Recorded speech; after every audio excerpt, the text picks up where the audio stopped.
Je suis Cathy Liminana Dembélé, je suis psychosociologue, rédacteur sur Mediapart de l'édition Mémoire du colonialisme, dans laquelle je scrute plus particulièrement l'effet de la colonialité française. Donc par colonialité, on entend l'impact et les rémanences du colonialisme-esclavagisme et du colonialisme sur la société française actuelle, qui reste toujours organisée par ces structures anciennes, autant sur le plan politique, économique, social, procédant de ce qu'a été le colonialisme. Je suis présidente également de l'association Remniesi. Donc Remniesi est la section France des routes européennes de la mémoire noire. Et de quoi nous parle le titre Remniesi? C'est bien évidemment le contraire d'amnésie. Donc amnésie, privation de la mémoire, remnésie, renouvellement, réinitialisation de la mémoire noire en France.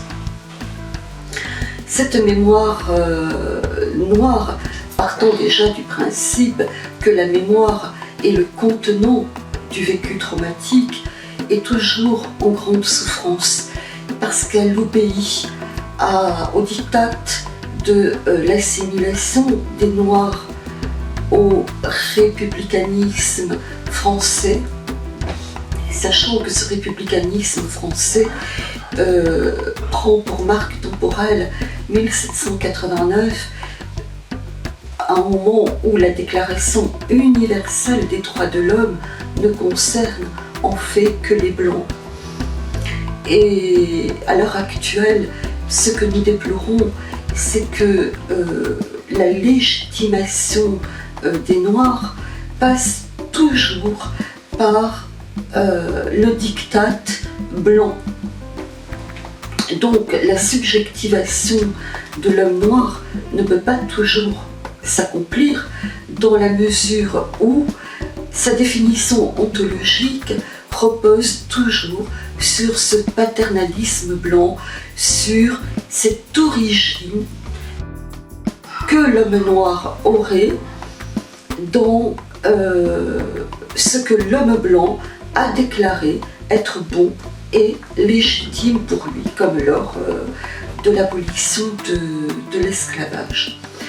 Donc évidemment cela nous relie à la fabrique du roman national français en ce qui concerne la mémoire noire. Bon, encore l'année dernière, nous étions dans la célébration de Napoléon, donc par rapport à Napoléon qui a rétabli l'esclavage. On a entendu l'organisateur de l'exposition nationale Napoléon nous raconter que si Napoléon avait rétabli l'esclavage, c'était parce que la Martinique était toujours sous le régime de l'esclavage puisqu'elle était devenue anglaise entre-temps, donc c'était pour mettre la Guadeloupe et la Martinique à niveau. Alors s'il fallait les mettre à niveau, pourquoi n'a-t-il pas aboli l'esclavage en Martinique? Donc voilà comment se construit le roman national français. Encore aujourd'hui, nous avons en France 2 routes mémorielles, une en Saône-et-Loire et une dans le Grand Est. Sur la route de Saône-et-Loire est représentée Anne-Marie Javoué, qui compte dans ces espaces symboliques toujours attribués aux Blancs pour célébrer une mémoire de l'esclavage. Donc Anne-Marie Javoué n'est pas la grande abolitionniste que l'on présente, parce qu'Anne-Marie Javoué achetait des esclaves comme quand elle les a achetés en 1834 au Sénégal pour les ramener en Guyane dans sa colonie à Manin.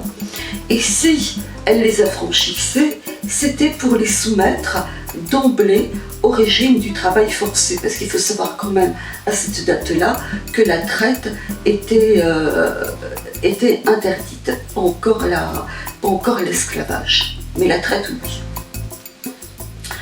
Voilà, et quand sur le Grand Est, à la commune de Moiron, qui est la commune de naissance d'Épiphane de Moiron, nous avons mené un travail pour que soit reconnue et représenter la figure d'Épiphane de Moiron, puisque avant même la rédaction du Code noir, ce capucin qui était né dans le Jura a non seulement milité contre l'esclavage, mais avait également rédigé un programme de réparation de l'esclavage.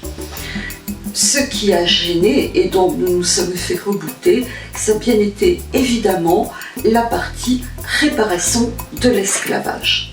Parce que là encore, nous souffrons de cette fabrique du roman national qui nous dit, par exemple, que la traite des Noirs et la traite des matières africaines, sa responsabilité n'est pas uniquement imputable à l'État français, puisque les rois africains ont participé. Nous sommes encore là en présence d'une analyse qui est complètement erronée, puisque depuis que l'homme a fait société, c'est-à-dire on remonte quasiment à la préhistoire, il y a toujours eu des conflits et des guerres, et il n'y a jamais eu de conflits importants et de guerres importantes qui aient pu réussir sans qu'il y ait des collaborateurs. C'est-à-dire que ça répond toujours à un système, donc qui dit système dit organisation, et un système triangulaire qui se passe entre un initiateur du conflit qui est le victimaire, entre le collaborateur qui l'installe sur le terrain du conflit et la victime. D'où cette triangulation. Donc la traite ne pouvait pas réussir s'il n'y avait pas eu sur le terrain des collaborateurs, bien évidemment. Or, il n'y a pas eu de partage des responsabilités. La responsabilité revient toujours entièrement au victimaire qui a initié le conflit et qui a organisé sur le terrain les corruptions, les traîtres et les collaborateurs. Et un exemple qui parlera à tout le monde est celui de la Deuxième Guerre mondiale.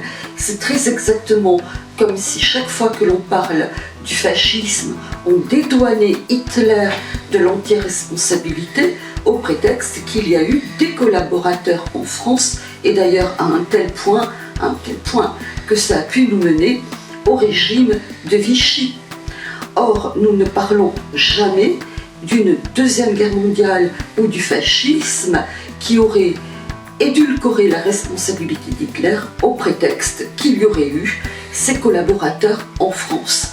Donc pourquoi aujourd'hui, quand nous parlons de la traite des Africains et des matières premières, nous dédouanons l'État français au prétexte que les rois qu'ils ont installés et qu'ils ont corrompus auraient participé.